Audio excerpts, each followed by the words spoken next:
John Wheeler, aka Barley Scotch, is an accidentally UK resident and American musician, best known for founding and fronting Hayseed Dixie, a comedy covers band who play hard rock classics in a style they have coined rock grass. Between tours, John was kind enough to join us in the Panda Hut and share his experiences with us in this Q&A session, which we present to you now in this high-definition 1080p webcasterly doodah. Let's watch.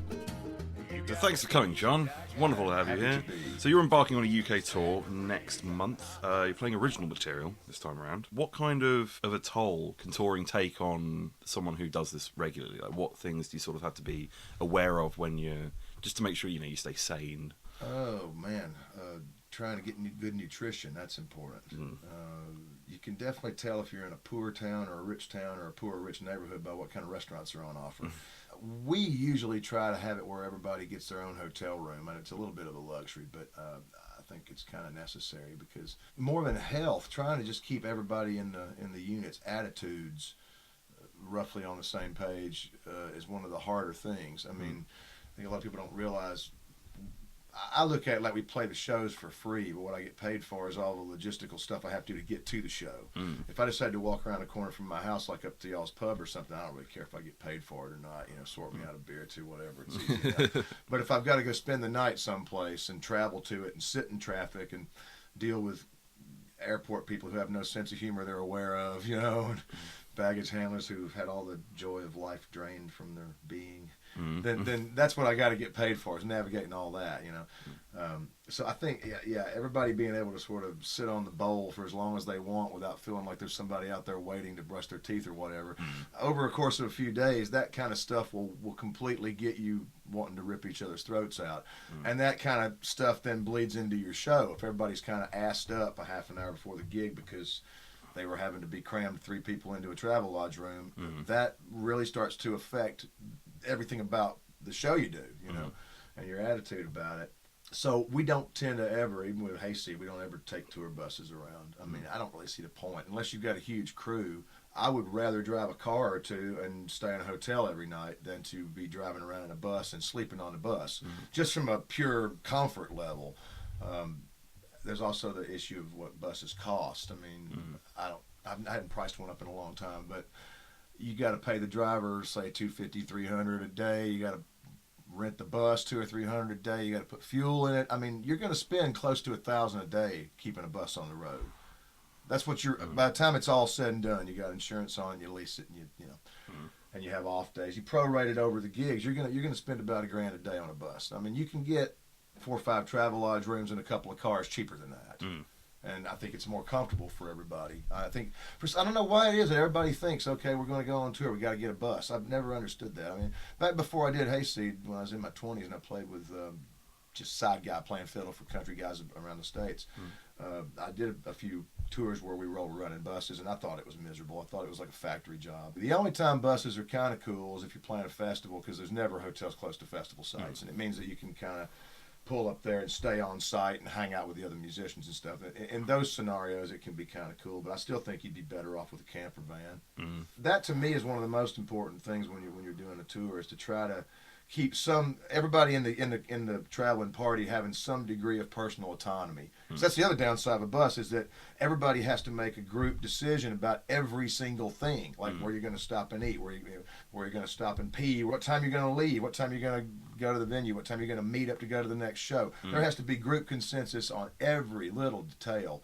And when you have to do that with a group of 5, 6, 7 people, it's like going into a video rental shop back when such things existed, and trying to get consensus on what to watch for every decision that has to be made over the course of the whole day. So I would actually say to anybody starting out, try to do your tours in cars, or get a little van, put a trailer on the back of it or something, and haul your kit around. And also try to keep your kit as minimal as possible. I mean, do you really, unless you're doing a lot of alternate tunings or something, do you really need 6 guitars? Could you accomplish it with 2?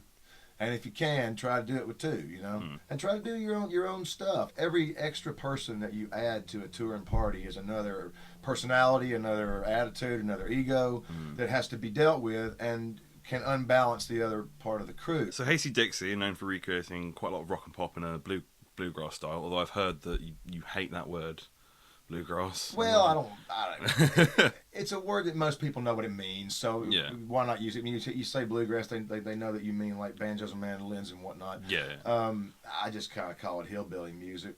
I was never intended to do straight bluegrass when we started the group. I was just trying to reimagine certain tunes as if they had been done by Appalachian Mountain people, because that's where most of my family comes from. And once we got into it, I never thought it would turn into a career. I thought it'd be like a one-off recording, and it would just kind of be an odd little curiosity, but I don't think I had an appreciation for how that when you do a song in a completely different genre like that, you bring the lyric to the forefront, and you also kind of bring the structure of the song to the forefront. So it kind of has to be a relatively well-written song, or else it doesn't work. You kind of demonstrate whether it's a good song or not by swapping the genre. It's interesting that people want to hear well-known songs as close to the originals when, you know, people do covers and stuff. But I mean, you've made a career doing more or less the total opposite. Is there a sort of a secret to that, or is it sort of a case of doing what you love and hoping people dig it? I think probably it's a matter of whatever you're playing and you're having fun playing while you're drinking beer. Other beer drinkers will probably have fun listening to. If there's any kind of a formula to apply, you know. I will say most of the things I've done. I'm 45. I've been trying to play music for about 30 years. Most of the things that I've done that I really labored over, spent a month trying to write the song or work out an arrangement or something, tend to be the things that when I get finished with them, people will say, yeah, that's pretty cool. The things that you sort of bust off in 10 or 15 minutes and you're peeing your pants laughing while you're doing it, those are the ones that people go, yeah! So I think there's something to be said for not overthinking stuff too much and trying to freeze the design from when you have the idea to do it. And that gets difficult when you start getting into a professional career with it, because you have record label people and publicists and other people in the group and yourself as well who start thinking, okay, how do we repeat our last success? And you start trying to figure out, like what you said, like the difficult second album. Is there a model? Is there a formula? And how can we then apply things to a formula? And I think when you do that, you make a big mistake, because then it becomes a process of like an assembly line, and there's not any fun in it anymore. So trying to keep it spontaneous and fun when it becomes your occupation can be difficult. Fair enough. But I think that's the goal anyway, is to try to keep the same attitude you had before it became your full-time occupation. So there's no end of like adverts for websites and services claiming that unsigned bands need to spend their money on their service in order to make it. What is it smart to spend money on, and at what point should you, in your career, should you think about spending money on things? Now, here's an example. I mean, there's a girl around town here in Cambridge who sent me a Facebook message a while back, and she said, yeah, I've just got this new record. I've just recorded it. You know, we did it in this nice studio. I think we spent, I don't know, $8 or $9 grand or something. She said she spent making this record and hiring people. She's like, I got about 1,000 pounds left in a budget. You know, how should I promote it? And I was thinking to myself, oh man, I wish you'd have talked to me before you recorded it, because you kind of got that backwards. You probably should have spent $1 grand recording it and $8 or $9 grand marketing it. I mean, I would say, from my experience, that when you're doing an album, or you're doing a film, or you're writing a book, or you're making cheesecake or brewing a beer or whatever, you're taking a product to market, and people have to know it exists. I mean, build it and they will come, to me, is the stupidest phrase ever uttered. Build it and it'll sit there on your shelf. You know, nobody's going to buy it if they don't know it exists. You know. So yeah, I would say 85-90% of what I do in the music business is marketing it. Maybe 10% of it's actually creating the product, and that's not what I would have thought when I was a high school kid sitting in my bedroom trying to learn how to play, you know, and listening to records, because music's a very aspirational thing, and we all want to think of it as being like this burst of passion, and then somebody else takes it from there. Well, if somebody else takes it from there to market it, they're going to take most of your money. You know, and not that it's all about money. I mean, if I was trying to get rich, if I'd have spent even half the energy on being a property developer or something that I've spent trying to market music products, I'd probably be a much financially richer guy, but I would have had a lot less experience. I don't have any regrets about any of it. But I would say that what you should do is try to make your record as cheaply as you can do it and still maintain a reasonable quality level. I mean, you don't have to go to some super fancy studio anymore to make a decent sounding record, unless you're wanting to cut string sections or something, and maybe you ought to save that till you've got a decent budget. At the end of the day, like I was saying about cutting a rockgrass record, and you put the song front and center, really, if you've got a great song and you've got it with a pretty decent performance, you could record it in a phone booth and it would still move people. You know, I mean, Every Breath You Take could have been recorded in a bedroom on an acoustic guitar, and it would still be a a hit song. I'm not a huge fan of it, but it's a hit song. It just is. That little guitar riff and his vocal over the top of it works, you know. I've never heard their demo of it. I'm sure there is one somewhere, and I'm sure it's great. You know, that's a very simple recording, actually. A lot of hit records are very simple recording. If you're having to hide behind a big production, then maybe your song isn't there. You know what I'm saying? Yeah. If it was all about technical perfection, you know, Stones wouldn't have a career. Some of those records are really sloppy, but they got a vibe, you know? So I think you should try to make the record, as I say, as cheaply as you can make it and still have it sound reasonable. And then take most of your money and spend it on trying to market it. And there's a lot of different ways you can do that, depending on what genre you're in. But I would say, if you're going to release a record, you should always try to hire at least a proper publicist to put it out there. And you should, you know, try to get reviews. And you need to do this at the same time that you're putting a tour together. I mean, the analogy I would use, to use a sports analogy, is like if you watch a football match, you can see a team that plays really well but scores badly. Or you can have a team that plays kind of average but just scores really well because they're positioned real well whenever there's an opportunity to put it through the net to actually score. So to do that when you're marketing a product, the product has to be commercially available at the same time that you're doing promotion for it. You know what I'm saying? Yeah. When people say things like, yeah, I've got a new record, I put it up on Bandcamp or whatever, so I've released a record. No, you haven't released a record. You've made it available. There's a big difference between making it available and releasing it. Releasing it implies making it available and putting a promotional drive behind it.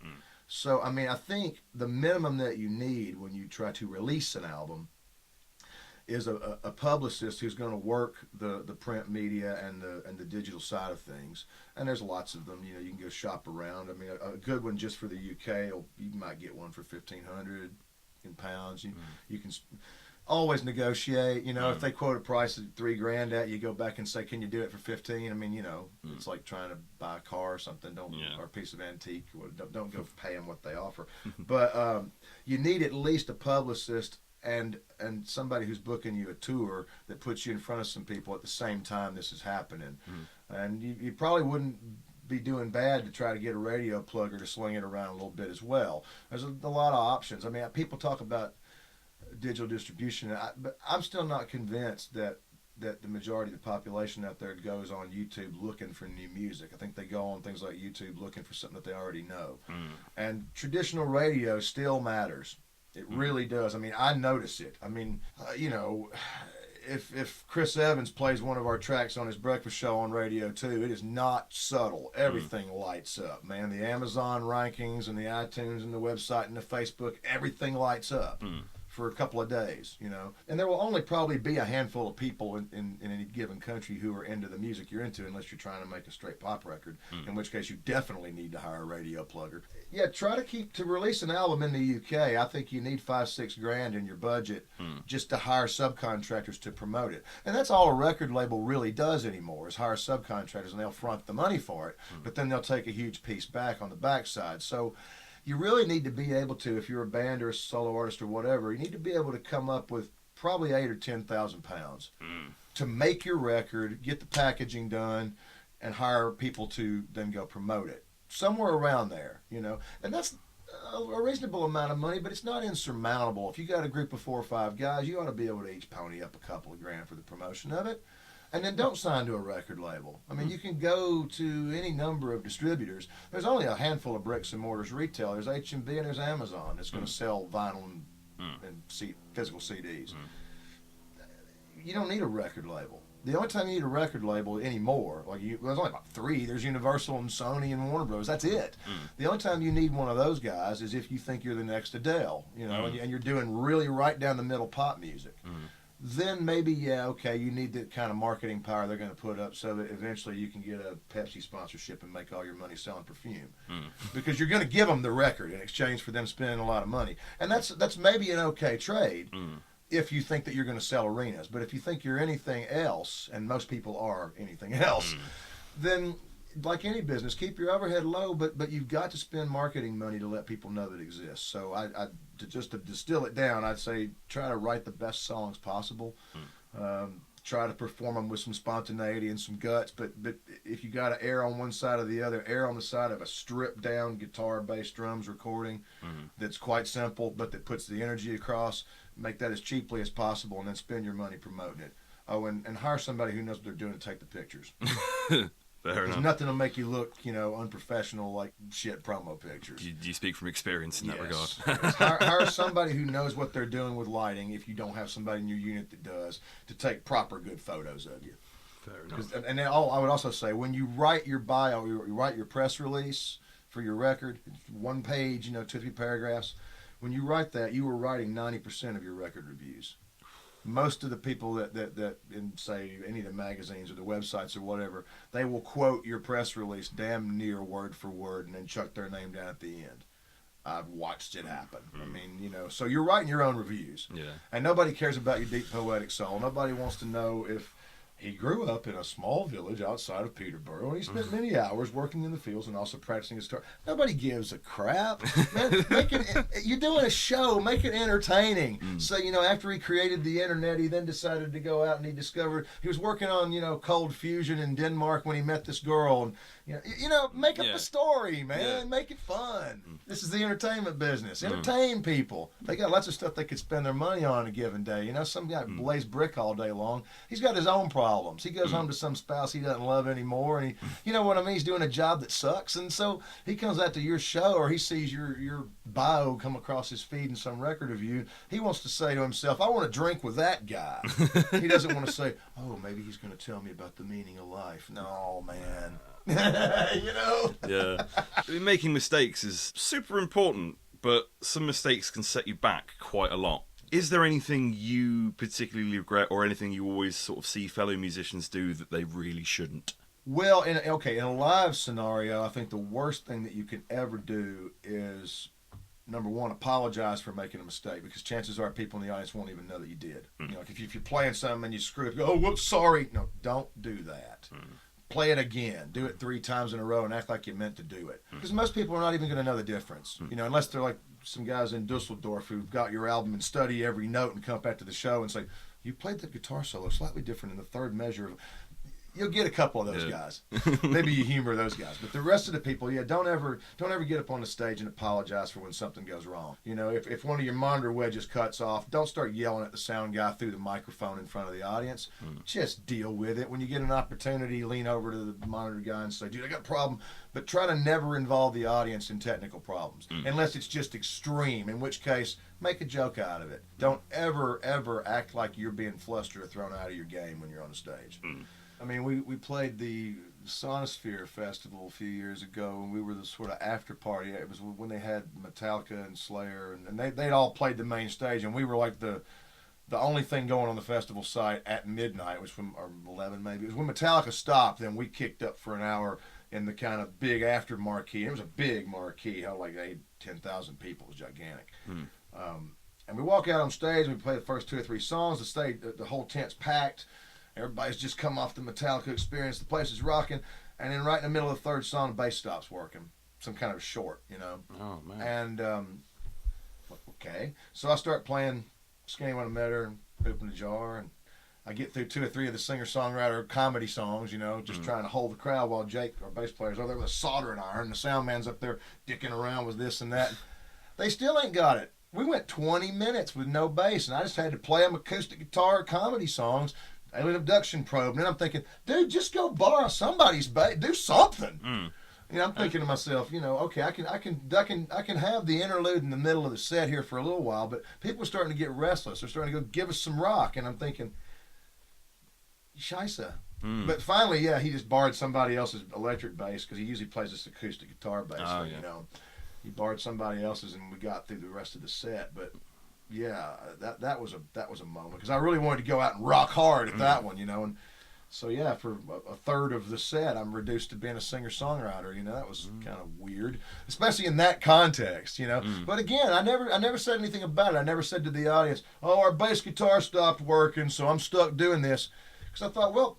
What's the upside? If I tell them something went wrong, they're going to sympathize with me? They're going to give me a hug? That's not what they're there for. So just do it like it's part of the show. And to that same subject, I've always thought it was really dumb if you play a show and there's very few people in the audience and people start going on the stage, where is everybody? Well, why are you asking the people who are there that? They turned up. The people that you want to yell at aren't there. So don't go on the stage and start bitching about the fact that almost nobody's in the crowd. I don't care if it's 2 people or 2,000. Play the same show, because whoever turned up and paid deserves a good show.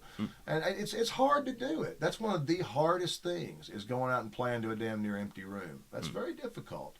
But that's what separates professionals from amateurs, in my view, is can you go out and play the same show no matter how many people are there, or just pick the 3 or 4 people who are into it. You know, that's the other hard thing when you got an audience and 9/10 of the, if you're a support band, say, and 9/10 of the crowd they didn't come to see you, they don't care nothing about you, they're just talking. Well, if they're talking, don't start yelling at them and say, "Shut up, I'm talking here." Do something interesting enough to make them stop.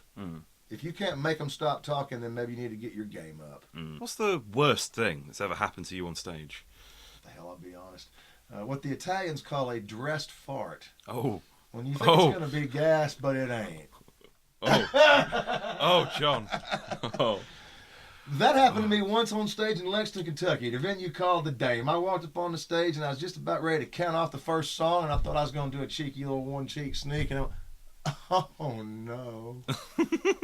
And the house music's coming down, the lights are coming up, and I'm like, I'll be right back. And it was one of those venues where there wasn't even a backstage toilet. You had to walk down through the crowd into the public toilet. I walk into there, I just pushed somebody out of the way, walked into the toilet stall, you know, where they had the commode, not the urinal place, and there's no damn loo roll. Oh. So I'm like, well, goodbye socks.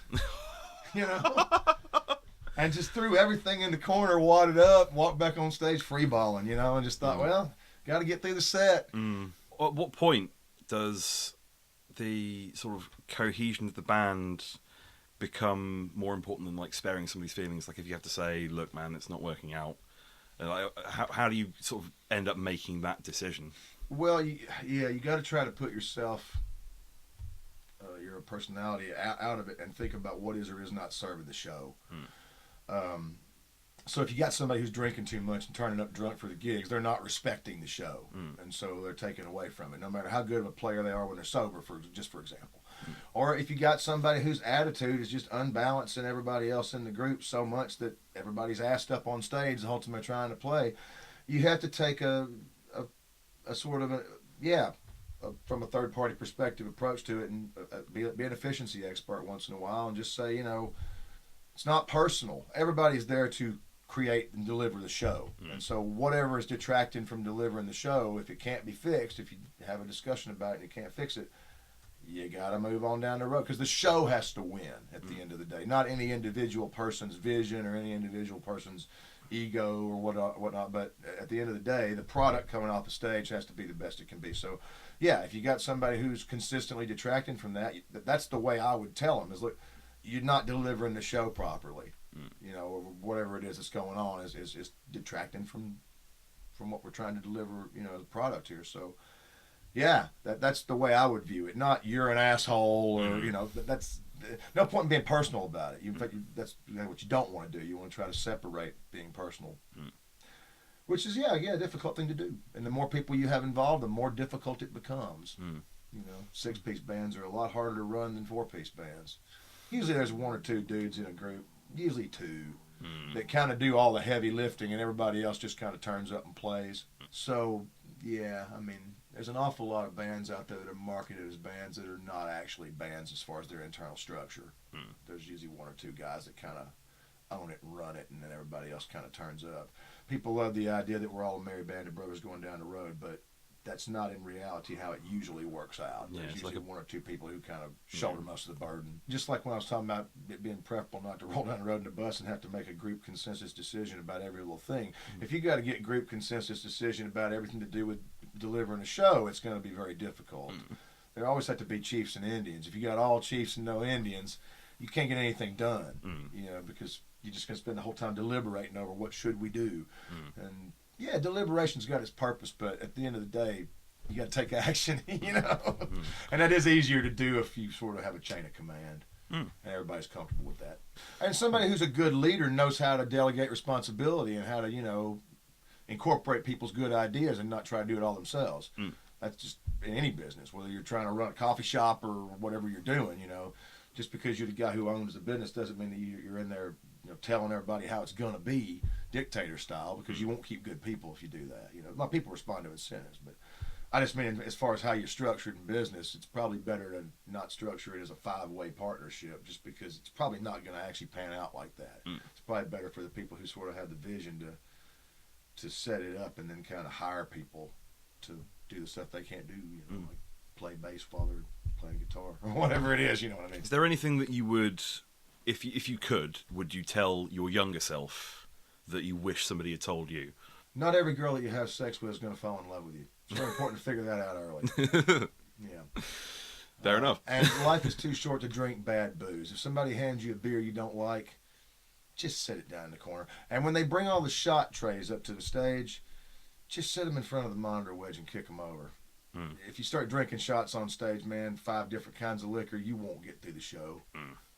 Or you won't be able to sing the next day. Be very horizontal very quickly. Yeah, well, you got to be thinking about when you're on tour too, pacing yourself. Don't make the late surge early. That's what I would say. Fair enough. Well, thanks for coming, John. It's been man, very, very I fucking hope informative. I hope some of what I've said is useful to somebody who's out there. I feel like I've learned something, so, you know. It's all stuff I had to kind of figure out by following my nose. So, Awesome. Thank you, man. I hope some of that's music. Shake it